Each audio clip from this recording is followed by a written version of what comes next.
لیکن اصل بات جو ہے میں آپ کو بتانا چاہتا ہوں، یہ ہے سائیڈ ایشو. اصل ایشو ہے فلسطین کا جو شروع ہونے والا ہے.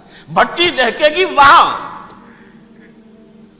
ظاہر بات ہے کہ اگر کوئی بہت بڑا اقدام ہو جاتا ہے فلسطینیوں کے خلاف، اور اگر واقعتاً مسجد اقصی اور قبۃ الصخرہ گرا دیے جاتے ہیں، جو طوفان اٹھے گا عالم عرب میں، یہ حسنی مبارک ہو یا شاہ خالد ہو یا کوئی اور ہو، یہ نہیں روک سکتے اس طوفان کو. نوجوان خون اٹھے گا، غیرت اور جو بھی حمیت ہے. مسلمان ان پڑھ سے ان پڑھ اور بالکل بے دین، وہ بھی مسجد کی حرمت پر کٹ مرنے کو تیار ہو جاتا ہے. مسجد تو بنا دی شب بھر میں، ایمان کی حرارت والوں نے، من اپنا پرانا پاپی ہے، برسوں میں نماز ہی بننا سکا. وہ چاہے کانپور کی مسجد تھی مسلمانوں نے جانے دی ہے، چاہے وہ شہید گنج کی مسجد تھی مسلمانوں نے جانے دی ہے، چاہے نماز نہ پڑھتے ہو.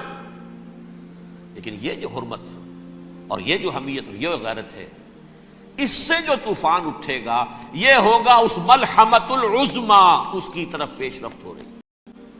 کتاب الملاحم سے احادیث کے حوالے سے کہ جن جنگوں کا حوالہ دیا حضور نے، پیشن گوئی کی ہے، اس کا نقطہ آغاز تھا خلیج کی جنگ. صدام حسین نے اسے کہا تھا یہ مدر آف وارز ہے، ام المحارب، یہ ایک جنگ نہیں ہے. اس کا نقشہ بھی حدیث میں موجود ہے، پیشن گوئی موجود تھی، اس وقت بھی ہم نے شائع کی تھی. لیکن اس میں جو جنگ اب ہونے والی وہ الملحمۃ العظمی. ملحمہ کسے کہتے ہیں؟ لحم گوشت کو کہتے ہیں، اور قصائی کی دکان کو عربی میں ملحم کہتے ہیں، جہاں گوشت کے ٹکڑے کیے جاتے ہیں. آج کل مشینوں سے ہوتے ہیں، اب جو ہے وہ ہاتھ سے چھریوں سے نہیں ہوتے، لیکن ٹکڑے ہو رہے ہوتے ہیں، جسموں کے چیتھڑے اڑ رہے ہوتے ہیں. ملحمہ، یہی لفظ استعمال کیا تھا حضرت سعد ابن عبادہ نے رضی اللہ تعالی عنہ یوم فتح مکہ. ان کے دل میں تھا کہ اب ہم انتقام لیں گے ان عربوں سے، ان قریش سے. الیوم یوم الملحمہ، الیوم یوم الملحمہ، یہ کہتے ہوئے جا رہے تھے. ایک خاص کیفیت، آج ہے گوشت کے ٹکڑے اڑانے کا دن. حضور سے کہا کسی نے جا کر کے ساتھ تو یہ کہہ رہے ہیں الیوم یوم الملحمہ، الیوم یوم الملحمہ. حضور نے فرمایا نہیں، ان سے کہو جا کر الیوم یوم المرحمہ، الیوم یوم المرحمہ، آج رحمت کا دن ہے، آج تو میں ان سب کو معاف کروں گا.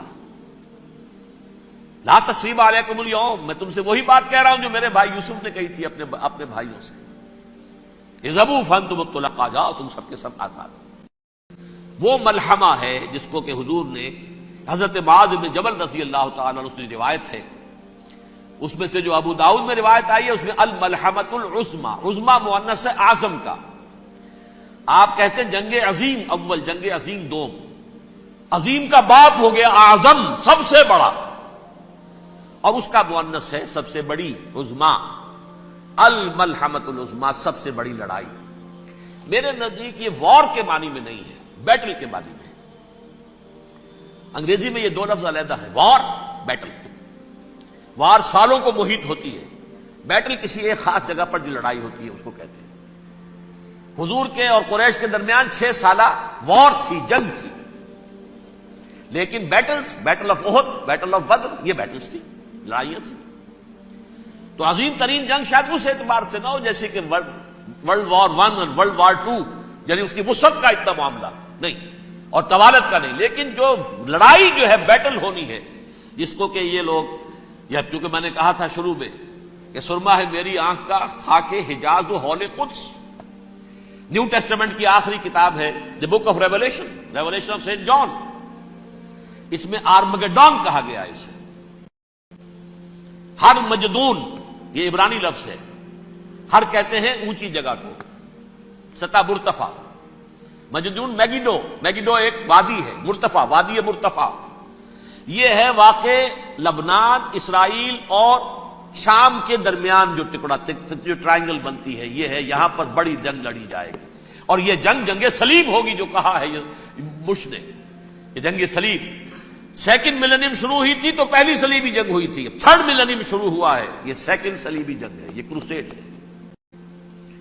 اور میں اس مرتبہ امریکہ گیا تھا تو پہلی مرتبہ مجھے وہاں ایک رسالہ ملا ٹرمپٹ نام کا. یہ امریکہ کے جو بہت ایکسٹریمسٹ قسم کے پروٹیسٹنٹس ہیں، یہ ان کا رسالہ ہے، اور ان کے بارے میں اب کہا جا رہا ہے وہ کرسچین زائنسٹ ہیں۔ آپ شاید پہلی مرتبہ یہ لفظ سن رہے ہوں۔